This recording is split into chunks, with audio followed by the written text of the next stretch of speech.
Welcome to the Serious Sarcasm podcast. My name is Derosier. Everything you hear is purely my opinion and absolutely not gospel truth.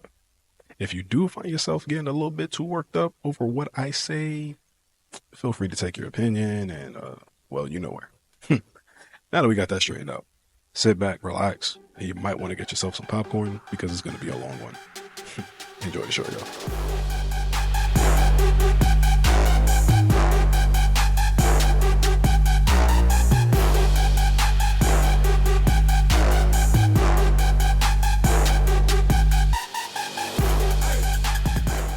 What is poppin'? My name is Jay Derosier. This is another episode of Serious Sarcasm podcast. And of course, every week, got the best co-host in the world. QG's in the building, bro. What's going on, gang? How y'all doing? How you doing, my G? I'm here, gang. You chilling? We're going to have a great episode. Yeah, this episode's about to piss some people off, though. I like that hat. Thanks, man. I appreciate that, bro. That's purple? Yeah, it's purple. It's You know what purple. I'm saying? Feel me? Is that 99? The Subway Series? Or the Yankees? Yankees versus the Braves that year, right? You feel me? Look at you. You tapped in. I see you, Phil. Real baseball knowledge. I like that.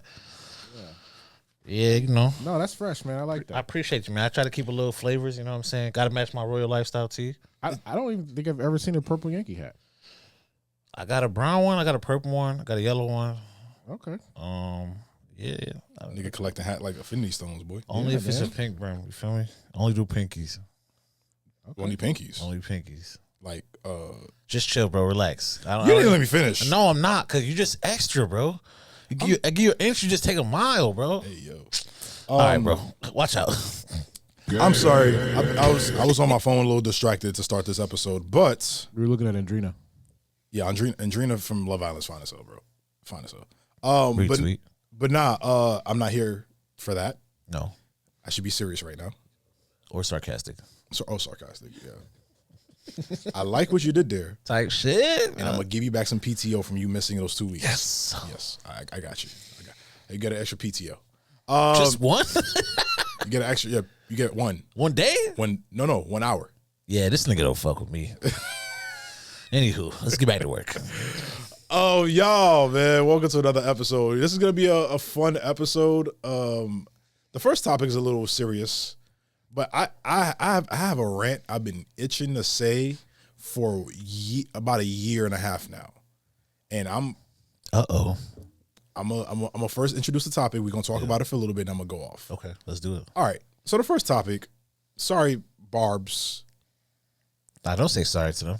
we are discussing Nicki Minaj. Talk about a fall from grace. Before we discuss Nicki Minaj, actually, can we first public apology to Lil' Kim, public apology to Mariah Carey, public apology to Remy Ma, public apology to. I mentioned a lot of black women she's been beefing with. 100%. She has beef with, by the way. Yes. Public apology to Cardi B. Yes. The biggest apology to, I don't really need to apologize to Meg Thee Stallion because I've always been on Meg's side, but apology to Meg Thee Stallion as well. Partial. I talked about this when we were talking about red flags for people, right? Yeah. And I've always said to you, one of my biggest red flags is somebody who's always the victim in every situation. Right. When I look at it, like you're always the common denominator of everything bad that happened. Never holding yourself accountable for it either. And Nicki Minaj is a prime example of that. So if you guys don't know, Nicki Minaj has aligned herself with people who don't respect her or anything about what she used to represent for black women and what she used to represent for the LGBTQ community. Me and QG are not a part of the LGBTQ community, so I'm not going to speak on their behalf. Neither is he. Neither is Phil as well. But we will say this. Us as black men, some of us in this room, children of immigrants, and big fans of obviously hip hop. We love our genre that has raised us and brought us to where we should be in America. Shout outs to black Americans for building an amazing foundation in hip hop and doing something so great with that culture. And shout out to Jamaicans for being part of the creation of hip hop. Shout out Yes, DJ sir. Cool Herc. Yep. Yes, sir. Know your history. You're doing to repeat it. Anywho. Exactly. So it frustrates me when I see somebody who was basically carrying the torch for women in hip hop. Come to find out, when you go back and look at history, she wasn't carrying the torch; she was hogging it. Come to find out, because of things she was doing behind the scenes, allegedly. Yeah, allegedly. And this is not a situation where we're gonna really kick Nicki Minaj's back in, because this topic's not really about a Nicki Minaj. It's really about people who are like Nicki Minaj, and in a sense of, I don't understand her aligning herself with certain people when she knows those people don't like the fact that she's an immigrant, don't like the fact that she's been very promiscuous sexually, but not really promiscuous, because people you really don't know how many bodies she got. But like suggestive. There you go. Yes, sexually suggestive. Sexually suggestive. And her music, correct. and how she dresses, and exactly. things like that. And then they don't like anybody that represents you and your fan base, whether it's black women, black men, gay women. Like they don't like anything about your fan base. Yeah. But yet and still, you align yourself with them. She aligned herself with them. She's rocking with them. She's rocking with them hard. And then on top of that, she's always throwing these allegations to Jay-Z with no proof. All of these things that allegedly happened with Jay-Z all this time ago, long times ago, they've already been dispelled a million times. Know what I'm saying? And it's not us caping for Jay-Z. We really don't care about, like, nah, at the end of the day, I fuck with Hov. That's my we homie. fuck with Hov, but like at the end of the day, Hov is his own man. Yes, 100%. He can defend himself. He's gonna say his own shit. He can defend himself. We don't And need to do his that. wife is gonna defend him too, because you know what I'm saying. She know what it is. They already been there. We heard the Lemonade album, so you know what I'm saying. Everything that was under the rug is on top of the rug now. It's been on top of the rug. By the way, I've never seen somebody in one day get dragged by Cardi B's fan base, Rihanna's fan base, Beyonce's fan base, Jay-Z's fan base, and Aaliyah's fan base. Aaliyah, God rest her soul. God rest her soul. I've never seen somebody get dragged by 5 different fan bases at one time. Niggas always gonna come together to speak the truth, to dispel somebody hating. Niggas gonna nig. You know what I'm saying? We're gonna come together to dispel anybody who's trying to put any kind of negativity on somebody that we fuck with, or just somebody in general. Like if that person ain't do nothing to you, and you're just trying to be spiteful or be angry towards them for no reason, like we're gonna hold it down if we can. Whatever we could do. And the thing that bothers me, bro, because we kind of touched on this on the phone, and I kind of spoke about this to a friend of mine's earlier today, was it sucks. Yo, it genuinely sucks seeing somebody like Nicki Minaj do this, because it's not the fact that she's doing it, it's the fact that she's standing 10 toes down in it. Yeah. And when, okay, I'm gonna get hate for saying this out loud, but I don't care. Yeah. Do not care. If you are gay and you're still a Nicki Minaj fan, you lack the self-respect you need to be a thriving human being in this world. If you are a black man or woman who is still a Nicki Minaj fan, you lack the self-respect that you need to live in this world or live in this country as black people. If you are somebody who still aligns with her, you are just as bad too. I know people are going to be like, but that's her political opinion and nah. Nicki Minaj has said that she was an undocumented immigrant living in New York City. She has mentioned countless times about her Trinidadian heritage, something that she's very proud of. And as we are both West Indians. We're both West Indians as well, so we just as proud of it as well. Well, we're descendants of West Indians, so we're proud of it as well. We are West Indians, nigga. You know what I'm saying? We are. That part. Yeah. Shout out to Latin America too. You feel me? Shout out to my Afro Latinas and Latinos. Hello. But everything that you've spoken about positively in your music, everybody you have championed in your music, the people that you feel like didn't have a voice when it comes to black women, gay men, black men, gay women, black women, like the list goes on. Yeah. For you to turn your back on every single one of them, so I keep telling you, people, stop idolizing these celebrities, bro. Cause they flip floppy. Yes. They could be one way today, and then tomorrow they switch up for the cheese. Yes. A lot of people don't stand on their real principles, or they're willing to switch sides on the principles for just a quick bag or a quick opportunity or whatever the case may be. Like she's literally aligning herself with the scum of the earth. You know what I'm saying? Like I stand on that. Arguably, like the worst person in America. You know? Yeah. And the Barbs don't see an issue with that. Or people in general don't see an issue with that. They still standing behind her 10 toes. Yeah. These parasocial people, bro. Dude, it's the same with Trump though. It's it's Phil, him. you hit it right on the head, bro. It's the same way I feel about Drake. These Drake stands online. Same way I feel about Kendrick fans online. Granted, Kendrick and Drake fans. Kendrick and Drake haven't shown us a inch that they're gonna pull the same shit that Nicki is doing. Yeah. I'll give them that. I'm not gonna disrespect Kendrick. I'm not gonna disrespect Drake like that. Yeah. I will not do that on this podcast or any platform at all. However, even when somebody is wrong, you still riding for them. That's weird to me, bro. Yeah. We spoke about that last season. Yes, bro. Yeah. Like we spoke about this. Yeah. Niggas is really they're on a bandwagon and they don't know how to actually the correct term is they have a hive mind. Yes. Whatever Nicki says or whatever whoever says, that's what they rocking with, regardless of if they did the research, if they know what's going on, if they are politically aware, anything like that. And like me, for instance, a lot of times I stay quiet in political conversations because I am, for lack of a better word, I'm politically illiterate. I can understand that. Yeah. You know what I'm saying? And I do my best to find and seek knowledge from the people around me that are more literate from a political standpoint and know more about laws and all those things like that. So that's how I'm able to have these kind of conversations and things like that. But if you are not, if you don't know what's going on or you don't know how to digest this information that's going on in our political atmosphere, shut the fuck up. Yeah. Simple as that. Go read a book, go read a blog, go take a class, then you can come back and have an opinion. We're gonna move on to the next topic. But I just want to say, Much more happier topic. For Nicki Minaj to sit there and talk about the PDFs of the world, ain't that the pot calling the kettle black? That's what I'm gonna say. No cap. Ain't that the pot calling the kettle black? For her, out of all people, to be talking about it. Spider-Man meme?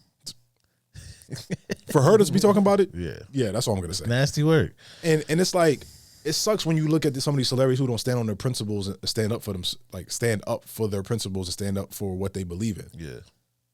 Not every celebrity could be like J. Cole. Because he's legendary. Exactly. Speaking of J. Cole, y'all, bro, to the next topic, bro. Yo, speaking of J. Cole, bro, J. Cole dropped that 4-pack, and that shit was fire. It's gas. It's gas, bro. It's gas. It's gas. I said on Twitter after he dropped it, I was like, J. Cole sounds angry. I was like, the Fall Off might be the album of the decade. Listen. If this turns out what I think is going to turn out, the Fall Off might be the album of the decade. He said niggas kicked him out the big three, and he's not tripping because now he can start from a new place where niggas don't. There's no expectations, and he gonna show niggas again. That's bullshit. The only niggas You're who still J. Cole. We have an expectation. 100%. But there's no pressure of being in the big three because he's not a big three no more. There's still pressure. As far as niggas is concerned, he's not a big three. No, he still has pressure. I hear you, but I'm excited. Can I tell you what this part of J. Cole's career is right now? Let's hear it. Because he's towards the end, from what he says, towards the end of his career, right? He's saying this is his last album. Him backing out of that beef in a lot of these rappers and rap fans' minds is the same when LeBron fucking wet the bed against Dallas in the finals. So now he got to come back and give us a Boston Celtics LeBron Game 6 performance. That is a cool analogy. It's a really cool analogy, but the fall off was going to happen regardless of when the beef happened or not. We already knew the fall off was coming, and we knew that this was going to be his final album. Yeah, you're right. So with that being said, like I have to counteract that argument because of that. You know what I'm saying?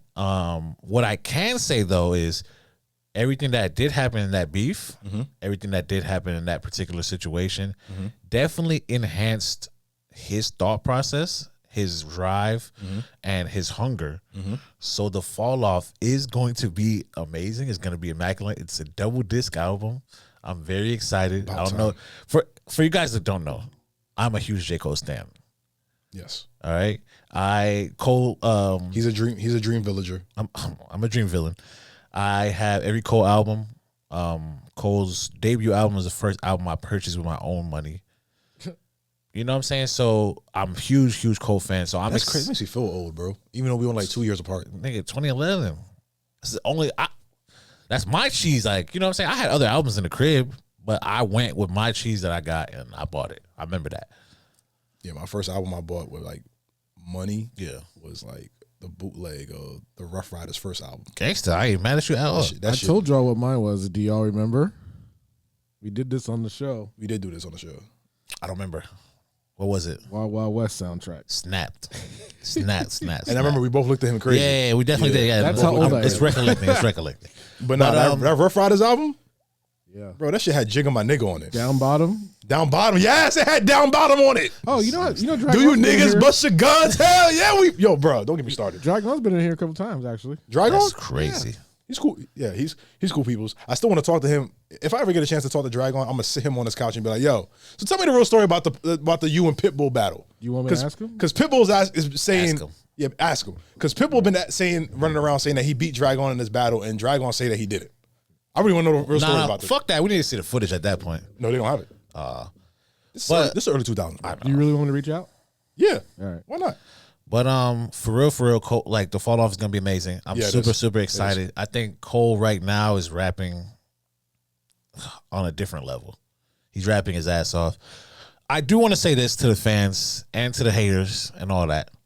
Listen, Cole is not beefing with nobody. He's not like picking on nobody. He's just talking about how great he is as a rapper. Because I've been seeing shit saying that he's talking about Simba. Didn't he address? Wasn't one of the lines he specifically said Simba? I don't know because Or you think it was a Lion King play on words? no, Cole's original when he came out as young Simba. Oh, that's right. He literally has Yeah, a he trilogy. did. Yeah, he did. Simba, grown Simba. Yep. You know what I'm saying? The Return of Simba. So it's like for me, that's what that stood for because the fall off is the end of the basketball themed trilogy of I mean, not trilogy, but the basketball series of albums. Yeah. You have the warm up, you have the come up, Friday Night Lights, you know what I'm saying, sideline story. Then he falls off of, you know, the basketball themes. Then you come back with the off season, and now we're at the fall off. This is the last of that series. And so it would make sense for him to call back to, you know what I'm saying, his original his moniker. roots. Yeah. You feel me?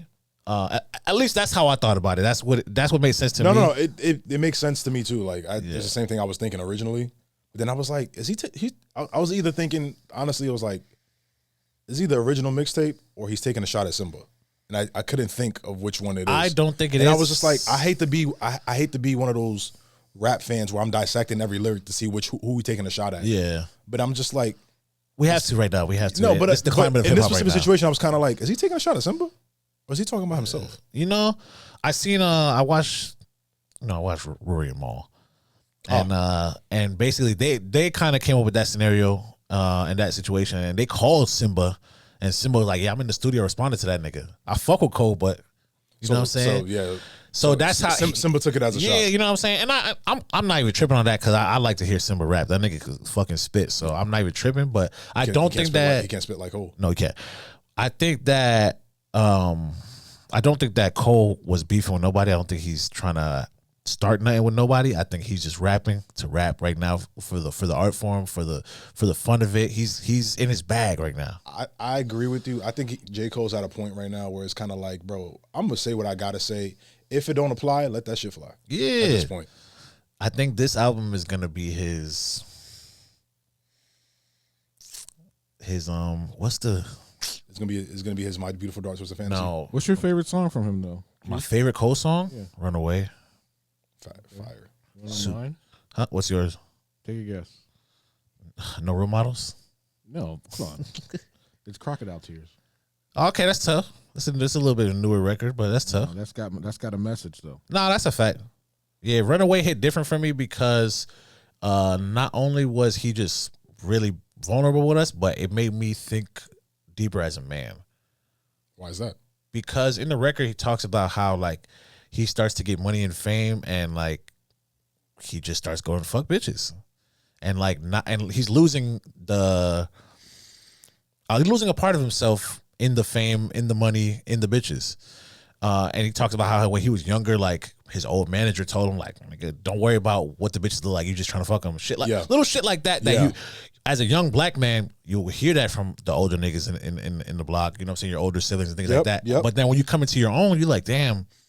It was kind of right. does, yeah. Like it kind of They were does matter, but then it kind of does, like, you know. So it kind of made me think more like, am I dealing with women just to fuck them, or is it? Do I want more than that? for me, I want more than that. And you know, it made me recollect as a young man. That album came out 2011. I am 16, I think. Yeah, I'm 16 at that age. Freshman or sophomore in high school. It's 2011, bro. I'm a junior. It's not possible. Yeah, it is. Oh no, you're right. Come on, my math is off. Sorry, yeah, you're dyslexic, bro. I be trying to tell you, gang. Man, chill out. You know? But yeah, like I'm 16 years old. I'm figuring out my life, and that was a record that helped me kind of cultivate my own thought process on me and women and how I'm maneuvering things like that. So yeah, but Cole my favorite. I've been rocking with him since 09. For me, it's still Lost Ones. That's a banger. Yeah, only because I saw him perform that live. Yeah, and every favorite song I've ever had of any artist, when I see him perform it live, it gives a different gravity to the song. Yeah, like my favorite song from Jay-Z to this day is Lucifer. Because he spat that whole verse, that second verse, and I was like, "Yep, Jay-Z's the best rapper I've seen." Jay-Z's the best rapper I've seen. Like Kanye, my favorite song from him is "Flashing Lights" because I saw how he performed it on stage, and I was like, "This nigga's great." Yo, this is because I went to the Watch the Throne tour. It was my graduation present when I graduated high school. Murder for Capital. Yep. My first concert was the Born Sinner concert. Seriously? Yeah. Well, technically no, because I seen Kamani Marley live before. Okay. But my first like rap concert, J. Cole, I went to go see him perform. Born Sinner. And low key, hold on. Low key, I messed up my timeline because Born Sinner didn't come out 2011, it came out 2013. It was on that 2013. Yeah, it came out 2013. Forest Hills was the next year in 2014. Yeah, and it came out when Yeezus came out. They were battling. His debut album. That's when he made False Prophets. Yeah. His debut album came out 2011. My bad. Yeah. See how I caught myself? I'm a real fan. What I'm saying is though, I seen him in 2014 for that tour, and he's the greatest. The nigga had like a whole movie incorporated with the performance and everything. It was just great, man. I seen Wale for the first time there. I seen Boss for the first time there. It was great, and I've been rocking with him ever since. So, I saw my first concert was the Glow in the Dark tour. Kanye. Damn, that was the graduation album. You know who his opening act was? Who? Cudi. I'm not a Cudi fan. And I think Rihanna was on that tour too, if I'm not mistaken. Not a Cudi fan, so you. I saw that at MSG. You're not a Cudi fan? Nah, I'm not a huge Cudi fan. See, man, if it wasn't for Jim Jones, y'all wouldn't know about Kid Cudi anyways, man. Let me stop. Let me stop. All right. Have you seen that trend on Twitter? I haven't seen it. I've seen the convo. I've seen the convos. Bro, them niggas said if Nelly would have never had the Band-Aid on his face if it wasn't for Jim Jones. I ain't gonna lie. They was kicking that man back in, bro. Jimmy, we gotta chill, bro. You can't create everything. You acting like Soulja Boy right now. So they said the best he ever Drake wouldn't even know the best he ever had if Jim Jones didn't put him on to that bitch. I was rolling, bro. Nigga. I was rolling. They want to give Jim Jones credit for everything. Like, yo, they said niggas out of control. They said Jim Jones taught Michael Jackson how to moonwalk. All right. Cut it the fuck out. Cut it out right now. Cut it out right now. Yo, there was something you wanted to talk about before we get to Bro What You Want though. Really quickly, I wanted to talk about the difference between healing and being healed. A lot of people talk about how they are healing and whatnot, but they're not really putting in the work to heal. Yeah. Okay? You deleting your dating apps and being off the internet is not you healing. I'm not talking to you, Jay. Just chill, relax. Why you say fuck me for? Hold up, nigga. Hold up. Hey, look, you're already healed.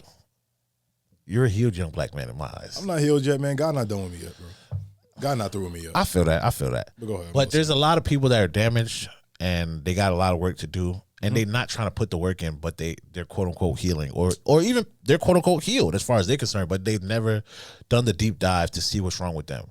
Yes, somebody cheated on you, but there's some parts of you that you could fix. Yeah. Not necessarily that you were the reason that they cheated, but there's still some things you could do better with yourself and with your future partners. You know what I'm saying? And I just feel like it's a big conversation that needs to be had with people. You know what I'm saying? Everybody has pros and cons. Yeah. I literally did this with my friend and my sister the other day. I asked them to make a pros and cons list, and these niggas is harsh on each other. No, they made it about me. Oh, they read you for the filth. Yeah, they read me to the filth, but I took it to the chin. Took it in Pause. stride. But you know what I'm saying? Took it in Like, stride. yeah, I took it in stride. Like, there's some things that I could work on, and there's some things I know I'm good at, and you know what I'm saying. So it's just being vulnerable with yourself, being honest, and being open to that feedback, and open to learning more about yourself and how you could do better in relationships. And I mean relationships across the board, friendships, brotherhood, sisterhood, and you know, like relationships. So I just think that's something that we got as a society. We all got to lock in with that for real. It's. I think society might be too far gone for it, bro. Yeah, it's grits for everybody. I mean, granted, we having a platform like this where we can get that message out is important, but it's like there's so much we can do, bro. There's but so much we can do. You know what I'm saying? So it's kind of frustrating, but I agree with you wholeheartedly, though. Like, there is a big difference. A lot of people ignore that difference, and a lot of people sometimes try to fast track the process of getting healed so they can assume and perpetrate this idea that they are healed. And it never works out that way. It never works out because you end up crashing out and heading back to ground zero. You know what I'm saying? For lack of a better term. And it sucks. I didn't catch that too. Yeah, I realized what I said. Yeah. I realized what I said when I said it. But you're right, bro. 100% right. That's why I'm in my process right now. I'm trying to just... Nah, but you see, what I would say about you is you are actively healing. You know what I'm saying? The things that you feel like you could work on, you said it to the world. You said it on the podcast. You said it to your friends. That's the first fucking step. Some people can't even be real enough to say what they're bad at. You know? Some people can't even sit in a room with themselves and be like, damn, I am a lustful person. Damn, I am X, Y, and Z. You know what I'm saying? So the fact that you're able to do that is a beautiful thing. And yeah, you know, getting yourself off social media and dating apps, it's a part of it. Stay away from your friends. Stay away from my friends? Yeah, your friends. Bro, what you on? I'm like, bro, what you My want? friends? It's crazy. My friends Your friends is crazy. Exactly, your friends is crazy. Every single one of them who been in my DMs, every single one of them is crazy. Y'all gonna see this and y'all Phil, gonna go ahead, bro. Lock us in, man. Show that shit. Y'all gonna see Run this. the clip, Phil. They gonna see this and hit you like, yo, why your friend was talking about me on the podcast? Man, fuck I'm y'all. gonna be like, nigga, go ask him. Fuck you. Yo, I hate Phil. Shout out to La Palace. Hey, let's get the bro what you want going, Like, bro. bro, what you want? Let's do it. All right, y'all. This bro what you want is something that QG has said often on this podcast. And it's an old clip from T-Pain. But I wanted to give the floor to QG after we watch this clip. And this is all, this bro what you want was really just for QG to get his shit off. Just, God damn it! Do some different music! We have all the shit that you're doing. We already have it. Lil Uzi Vert is already doing it. Lil Baby is already doing it. Dub Baby is already doing it. It's literally two niggas with baby in their names that's already doing all the music you want. Do something else. Do something else. That's it. Right. Respectfully, That's all we want. his wife is finding sound in the background. Do something Snap. else. Holy shit. Nah, he's 100,000% right. We have it. We have it already. You don't have to do that music anymore. We have the music already. We have Lil Baby. We have Dub Baby. We have Lil Uzi Vert. We have Lil Yachty. We have Lil everybody. Little Do everybody's something crazy. else. Yeah. Holy shit. Niggas gotta learn to put their own little Stop pizzazz singing on the this music. bullshit. Yeah. And then get mad when I fucking don't like it. Jesus. God damn tap dancing Christ. Yeah, he snapped. Jesus Damn Christ tap dance is crazy, by that's the way. OD. Nah, he's 1,000% right though. For real. Like a lot of niggas is making music that already exists. Yeah. Like how many times are we gonna remake the same song and put it out in hopes that it becomes a hit record? That it hits. That You slaps. know, that shit's not. There's only so much Future we can listen to. There's only so much Lil Uzi Vert we can listen to. You know what I'm saying? So go find some different shit. Go be your own fucking self and make some shit that's different, bro. Don't try to make some shit that's identical to what you already know exists. Like it's not gonna hit like that. I promise you. The niggas who are the most successful in the game, they found their own pocket, they found their own fan base, they cultivated it, and they rocked it the fuck out. They didn't try to be nobody else, except for Hove, maybe. Niggas always want to be Hove. It's because he's the greatest. But aside from that, bro, like find your own niche, find your own sound, and then lock in with it, bro. You trying to be somebody else ain't gonna get you nowhere but to the back, all the way to the back. I'm like, bro, what you on? To piggyback on that, that goes for content creating as well. Anyways, this has been another great episode of Serious Sarcasm. I was so happy to give you that space to do your I appreciate thing, that, gang. I need that. Guys, please like, comment, subscribe to the Patreon page. Hop on Derosier.com, get your merch. We will have new designs coming out. Shout outs to Deadmon Burns. Look at my cousin locked in with us. I got Burnsy working on some stuff for us. Fucking great. Shout outs to him. Last but not least, y'all. Last but not least, y'all. I want to just say to you guys, thank you guys so much for the support. We're still growing as a community, still growing as a podcast. We got the Discord page starting up very, very soon. So you guys can get in there and talk your shit. Not too much shit, but talk your shit. Nah, talk all the shit. We want to hear it. And we will be starting our bulletin board on TikTok very soon as well, where we'll be posting all our clips on TikTok, seeing how you guys like certain things, certain topics, let you guys suggest topics to the pod as well. Just gonna let you know off rip. Do not suggest any bullshit. Because we're not gonna do it. Phil, anything you want to say before we sign off and go home? No, man. Great episode, bro. Great. Hey, last but not least, y'all, you Nicki Minaj fans who's still supporting her, it's fuck y'all. It's fuck y'all. It's fuck y'all. Make sure y'all listen to the fall off. Yeah, listen to the fall off. Shout out to J. Cole.